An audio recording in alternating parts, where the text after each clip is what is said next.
Yo, what's up, guys? I'm live right now on Twitch at twitch.tv/pack_official_TCG. If you guys want to see deck profiles and see all the stuff that I play at an earlier, like a day earlier, then definitely go check that out. I played this at the LCS and I got top 16 with it. I went 7-1 in Swiss. My only loss the entire day was round 8, which was against I guess, Invoke Dogma. But I think the deck performed really well. I basically beat like every like Lx Zoo variant like I beat. And then like I beat Dinos with this deck as well. Like I think this deck is really good. It's pretty strong first and second. But this is the list that I kind of like, funny enough, made like 10 minutes before the event started. And I originally was gonna play like a Zoo Elic deck. Like I just shot to Cam. I was originally gonna play that list, but then what I decided to do was I was like, you know what? I want to play a deck that no one else is playing. I don't want to play like an Elic Mirror that's like literally 10 hours of just like sitting there activating Sanguine. So I was like, let's play something different. Yeah, so all day and like all of my Twitch streams, I kept saying this deck is not that good. And I'll be quite honest, I don't think it does enough because I've been spoiled, right? Like, we just played in a format where Infernobles and Dragon Link were running rampant. Like, I mained Infernobles for like a long period, right? That it was legal. And like, this deck is very, very strong, but it's like a deck that is so unique. I've never played a deck like this ever before. And it's really, really weird. Like, the deck is also like really hard to pilot. You can't just pick it up and try it right away. Like, it's such a hard deck to pilot, but it's a really rewarding and fun deck to play, for sure. And that's what I kind of went with. Like, I went with like a fun deck that I thought would be a really good meta call because it has really good. Like, I remember testing with Avery Foster, who's also in Top Cut. He's in top 16 as well. Um, the thing with Avery is Avery like had set 5, and I played into 5 back row with this deck, and I'm like, oh wait, hold up. This deck is actually kind of dope. Like, I can actually play through 5 interactions and then, like, OTK. Like, that's kind of crazy. And that's pretty much what I did, right? Like, some of the highlights of this past weekend was I played against Paolo. I played against Kabui. Like, I played against, like, some of, like, the best of the best. And that was, like, really, really fun. Be able to, like, play against those players. I ultimately lost in top 16 against Virtual World. But, like, I think sometimes you just get unlucky, to be honest. Like, you can only use that so much so far. And that's what it was, to be honest. And I guess I made like a small misplay. If you guys want to watch the game, let me know in the comment section below. I can probably like talk about the game after. But yeah, like I said, it's a really, really fun deck. And so I'm gonna show you guys this list that I put together and all the changes that I would make. So without further ado, we'll jump right into it. We played 3 of the Alpha because it still use any ritual monster. It's consistent. Ritual spell I maxed out because I played 2 of the Mutinous Drytron, and this card really helps get your play started. I also played double Delta, which is like the draw 1, and then 1 Gamma. I probably should have played 2 Gamma, but like this card isn't really a starter. Like, when you open up just this, you kind of like wish you had any other Drytron. So I only played 1 of him. Theoretically, I could have played 2. He's a really good way to like help kill your opponent because it gets an extra body. I played the Cyber Petite Angel, and I guess the Fairy package, which is the Cyber Petite, the Eva, and the Herald of the Orange Light. So basically what happened was, Cyber Petite Angel is a really good fairy monster you can search off Eva, and Eva can only search different names, so you can't just search to Herald of the Orange Light, which is really, really important because, not searching an extra card off Eva, like you kind of just want to keep going plus. And Cyber Petite Angel is a really nice card that you can summon to search Ben 10, so it's like another normal summon. And that's why like you see me play I'll talk about Dawn Knight after, but that's why you see me play 2 Manju, because theoretically I could also just normal summon Cyber Petite Angel. And like it accomplishes the same thing because most of the time Manju with Cyber Petite gets you the Ben 10. Obviously Manju has the utility of getting you any ritual monster or spell. But I played 2 because it's a really good card to follow up with. And then next is Dawn Knight. I played Dawn Knight because even if you hard draw this card, you can always normal summon it, make a normal summon it, and then summon any Drytron monster, and then still make Carrier, and like trigger Dawn Knight to like do what you wanted to do anyways with Carrier, or like just make Cross Sheep, and so like that's the reason why I did that. Then you have Ben 10. 3 Ben 10 because this card is insane. I play the 1 Natasha in the main deck. This card helps you like break boards. It's like really, really strong, and it's also like life points gain is like really relevant. So I really like this card. I play the Herald of Ultimateness because I didn't want to play the pre-prep. And I didn't like, you had to like convert like 7 slots to like cards that like are easily outable.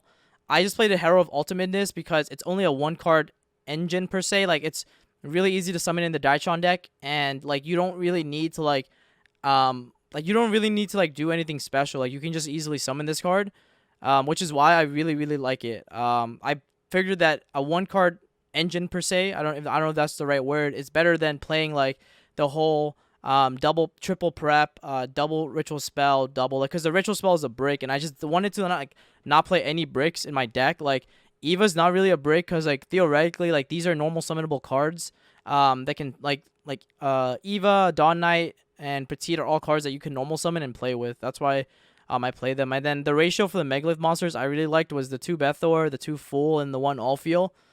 I play this ratio because it's like I think the best ratio, because you need a second Bethor in your deck to double pop with Fool.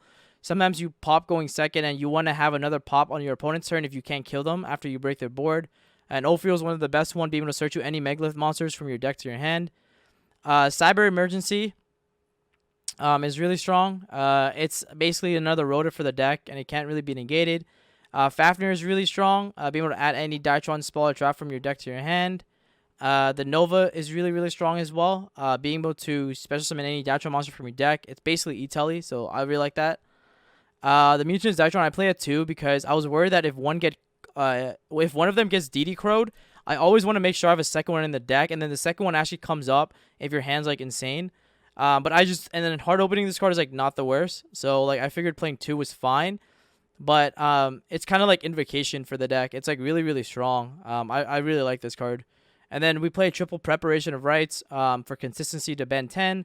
And of course, like adding back Mutinous if you don't have a Drytron monster, add it back. And then the Foolish Burial, because it's basically like it's not even just that it's an E-Telly, because in a way it's like a Rhoda, but it does more than that. Foolish Burial is broken because you can Foolish Burial like an Eva, and then search like negates to like stop like Droll and stuff like that.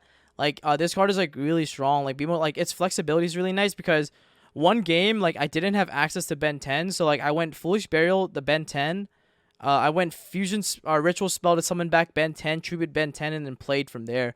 And so like Foolish Burial is just like a really insane card, to be honest.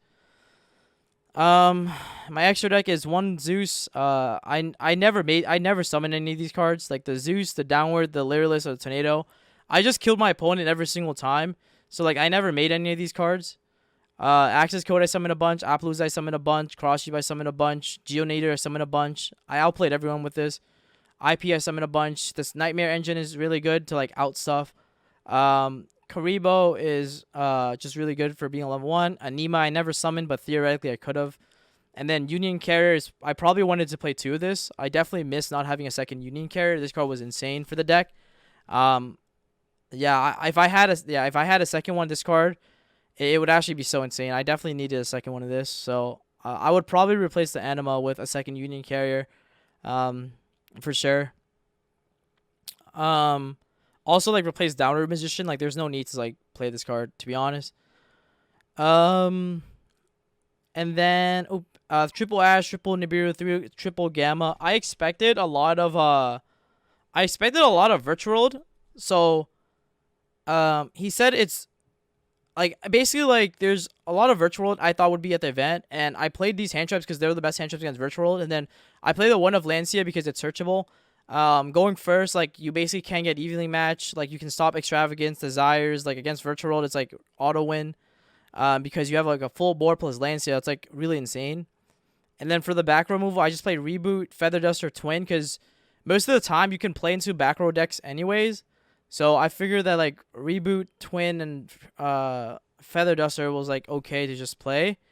So yeah, there's that.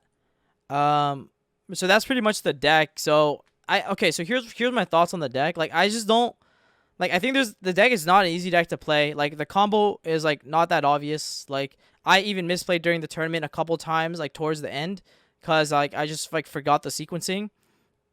But this is like a deck that like Jesse like messaged me and said it's very similar to like Danger Thunder Dragon. Like the way you sequence it properly is like really like tough. But when you do, like, it's very rewarding because it's one of those decks that can like just push through so much.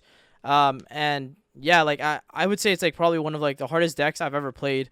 Even harder than Infernobles, but it's a really really fun deck. Like I can even show you. I'm pretty like Jesse and I don't want to show like the messages, but Jesse and I like we talked about this and said like even if Jesse were to say this deck is really hard to play, then you know this is a hard deck to play because my man played everything, right? So um I would say like it's still a work in progress. I think it was just a good meta call for the event.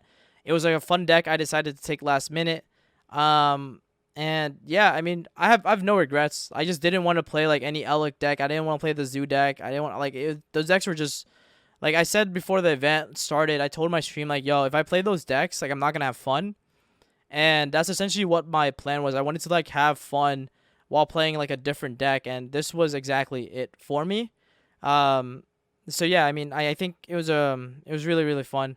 So can't say I can't say anything else about it. Like I said, I don't think the deck is like tier 0 or anything like that. It loses to a lot of things. It has its weaknesses, but it's a very